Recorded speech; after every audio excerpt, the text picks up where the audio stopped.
Bilingual Web Magazine. Dig Tokyo. Here in Business 11. Famous pop and rock music recordings. 1. Prologue. In our series on audio recommendations, we've put together lists of music compilations and original albums across a range of genres that feature superior sound quality.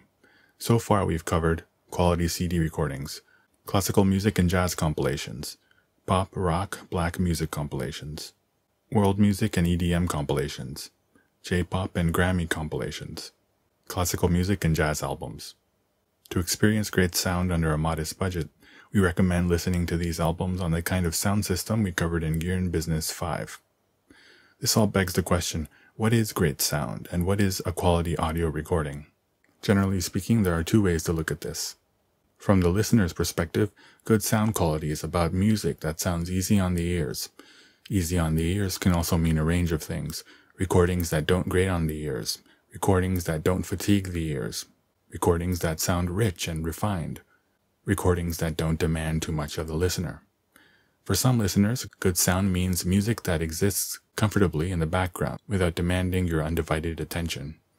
For others, it can mean music that isn't challenging.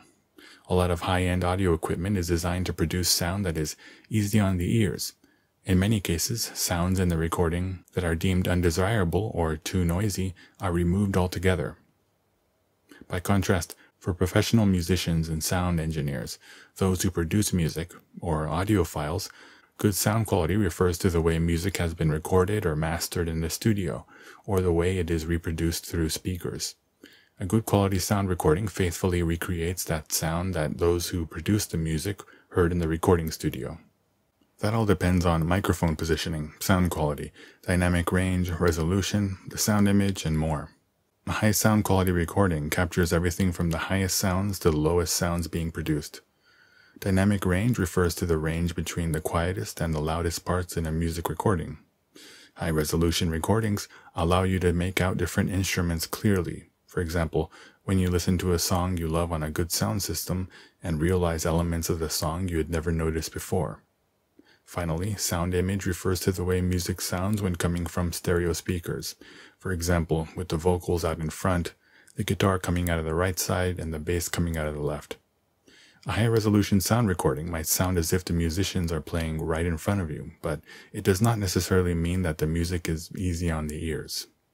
If you listen to properly recorded music through a well-balanced amp, studio monitor speakers, and high-quality cables, you should essentially be hearing what the sound engineer was listening to in the recording studio, and theoretically what the musicians intended.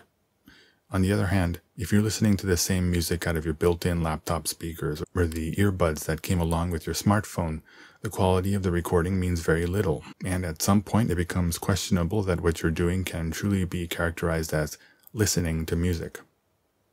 In this article, I've put together a list of pop and rock albums that have either been recognized for their sound quality, such as through winning a Grammy Award, or are available in high-definition CD formats. 2. Pop albums. 60s and 70s. In 1966, the Beach Boys released Pet Sounds, its magnum opus, and stunned musicians around the world. Brian Wilson, who wrote and arranged all the songs and produced the album, made the album after resigning from live performances for an indefinite period of time. He brought orchestral sounds into pop music in an attempt to create the greatest rock album ever made. 80s. After the disco craze of the 70s, dance pop came into vogue in the 80s. Michael Jackson gradually moved away from his R&B roots into full-blown pop superstardom. His 1985 album Thriller and 1987's Bad were produced by Quincy Jones, a former jazz conductor with a superior ear for sound quality. 90s. In the 90s, singers like Mariah Carey, Britney Spears, and Christina Aguilera brought R&B elements into pop. Meanwhile, singer-songwriters like Natalie Imbruglia and Sarah McLachlan took pop in a more alternative direction. 2000s and 2010s. In the 2000s and 2010s, hip-hop and EDM became an essential part of pop music's DNA. At the same time, a disco and dance pop revival meant that a lot of the pop being produced would feel like it came straight out of the 70s and 80s. 3. Rock albums. In rock, English bands like the Beatles, the Rolling Stones, Led Zeppelin, and Pink Floyd experimented in the studio and produced some of the best-sounding rock to have ever been created. Much of their work continues to be remastered and re-released today. Abbey Road Studios, where the Beatles recorded, is perhaps the most famous recording studio in the world. 4. AOR, West Coast Rock, Folk Rock Albums. AOR. AOR stands for Adult-Oriented Rock, a genre that came to prominence in the 80s that is often derisively referred to as soft rock or yacht rock. By bringing elements of jazz and soul music into rock, it made the genre decisively less edgy, but smooth as butter. AOR music is also great for seaside drives. West Coast Rock. West Coast rock is a predominantly Japanese term that is used to refer to rock musicians from the West Coast, chiefly California, and the music they produced in the late 60s, 70s, and 80s. Blues rock and folk rock. Blues rock and folk rock bring elements of blues and country music into rock. These genres would later evolve into southern rock and roots rock. 5. Epilogue. Many of the albums I've listed in this article have either won or been nominated for the Grammy Award for Best Engineered Album. Introduced in 1959, the Best Engineered Album Award is split into two subcategories, classical and non-classical.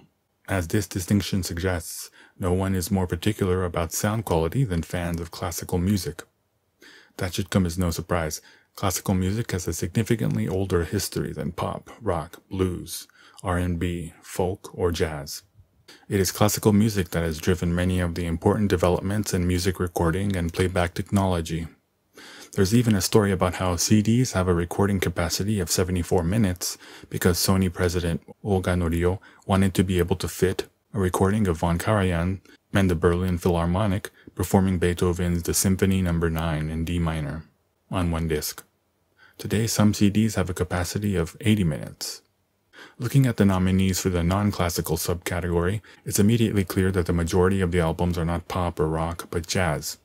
Jazz developed in the American South out of black folk music and European classical music, and is known for its challenging nature. In contrast, pop and rock are forms of popular music, and as such are generally not recorded with the intention of being listened to through high-end sound equipment. Instead, pop and rock is played on home stereo systems and laptop speakers, earbuds and car radios. Even aesthetically, rock is about noise and edgy expression, the antithesis of easy on the ears.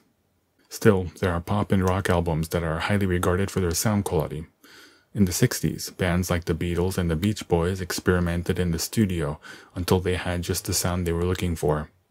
In the 70s, progressive rock bands like Pink Floyd brought jazz and classical music influences into rock. Meanwhile, in the US, bands like Steely Dan were doing something similar, not to mention Donald Fagen and Walter Becker's reputation for being perfectionists in the studio. Then there's Japan, where there exists two extremes: a passionate market for classical music and high-end audio equipment on the one hand, and the J-pop loving masses on the other. The former enjoys high-definition CDs and high-resolution digital files at home in a dedicated listening room. The latter listens to MP3 quality files on their smartphone while taking the train to school or work. What's more, a certain subset of Japanese audiophiles are actually obsessed with pop idols and anime song artists, and pianists and violinists known more for their looks than their musicianship. The skill and expertise of sound engineers is another important factor. Many of the engineers who work in J-pop grew up listening to music as something that accompanied TV shows. While vocational school taught them all the types of techniques you can find in a textbook, they have never cultivated a feel or a familiarity with good music and good sound quality. It's also significant that J-pop is not about instrumentation or beats, but about vocals, and rather weak vocals at that. An engineer must significantly alter the balance of a track in order to ensure that the vocals are not buried under the music. Pop and rock music today, whether it's from the US, UK, or Japan, heavily incorporates elements of hip-hop and dance music like disco, house music, and EDM. Next time in this series, we will feature black music, EDM, and world music recordings with superior sound quality. Gear in Business 11. Famous pop and rock music recordings.